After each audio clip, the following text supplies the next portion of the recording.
Once upon a time, in the city of Port Harcourt, in Nigeria, lived a young man named John. John was the kind of person whose name was whispered in the house for all the wrong reasons. He had grown up poor from a polygamous background with a family that considered him a failure. His siblings and half-siblings often mocked him, calling him a never-do-well, and they doubted if he would ever make something of himself. But John was determined to prove them wrong. He dreamed big. He dreamed of becoming a billionaire. Even though he didn't have a penny to his name, his only assets were his ambition and his drive. It was in this phase of his life that he met Linda. They were both students at the University of Port Harcourt, and John's dreams of success became a shared vision between them. Linda was different from everyone John had met before. She was kind-hearted, accepted him, and believed in him when no one else did, and saw his potential even when the world didn't. They became inseparable, building a strong bond that was rooted in trust and dreams of a better future. Linda was ready to stand by him no matter what, through the hard times and the heartaches. Together they were a team, facing every challenge life threw at them.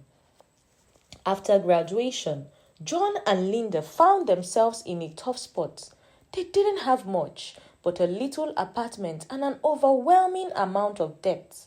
Linda had a job, but it wasn't enough to cover all their expenses and debts. John, on the other hand, had a vision. He had learned about forex trading and the world of investments, and he believed that he could turn his fortunes around if he put in enough effort.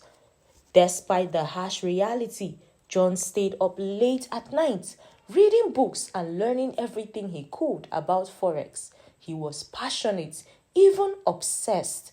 Linda, seeing how much this meant to him, continued to work 2 jobs to support them both. They barely had enough to survive, but they had hope. Linda believed in John with every ounce of her being, and in her heart, she knew that they would make it. John, however, didn't see their struggle as a burden. He saw it as a stepping stone to the life he had always imagined.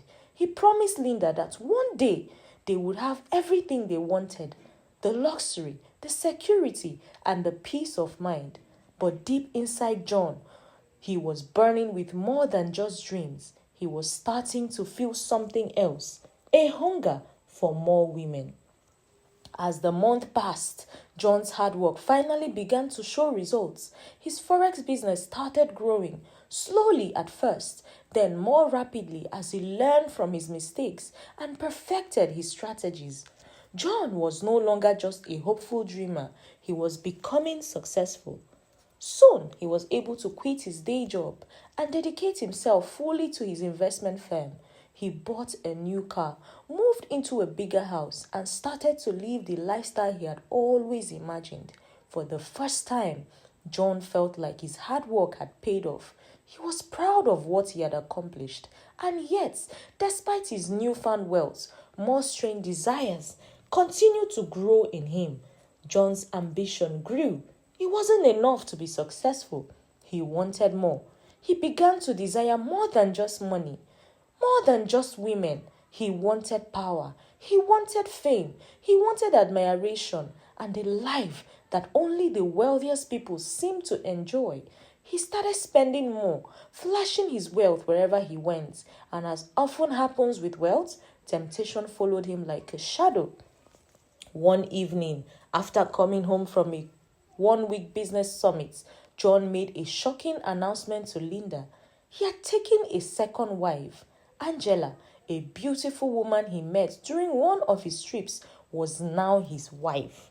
What? Linda was devastated. She couldn't believe it. We have been through so much together. How could you do this to me, John? She asked. When they had nothing, they stood by each other, dreaming of a better life. Now, John had chosen to betray her with another woman. Linda was a Christian, and she knew that polygamy wasn't part of her faith. She tried to reason with John, reminding him of the promises they had made to each other, But John, intoxicated by his new wealth and the life he now led, was unmoved. He didn't care about the vows they had made, and he told her that if she couldn't take it, then she is free to leave, as he has made up his mind and is not going back on his decision. Linda, heartbroken and confused, fought for custody of their children, but John refused. He used his wealth and influence to deny her every chance of getting what she deserved. It felt as if her world had come crashing down in one blow. She had lost everything: her marriage, her husband, and her two beautiful children. John's new life was nothing like what he had been when he and Linda first started out. He moved to a new city with Angela, and they quickly began to build a new life for themselves. John expanded his business even further. His company spread across the country, and his wealth seemed limitless. He also married a second woman, further straining the bond he now shared with his second wife, Angela. Now he had two wives and one ex-wife. John, who once had only dreams, now had everything he could want: money, women, fame. But the more he had, the more he wanted. His eyes began to wander. He claimed to want a third wife, and after that he would be done with his insatiable promiscuity with women. Celebrities, models, and beautiful women were constantly in his circle, and John found himself captivated by their allure. But this lifestyle wasn't free. It came with a cost. John had to maintain the image of success at all costs, even if it meant sacrificing what was left of his integrity. Despite his lavish lifestyle, John's businesses began to show signs of trouble. He was no longer managing his investments properly. What began as small manageable losses soon grew into something much more serious. John, in his quest for more women and a bigger lifestyle, started dipping into his clients' funds to maintain his extravagant spending.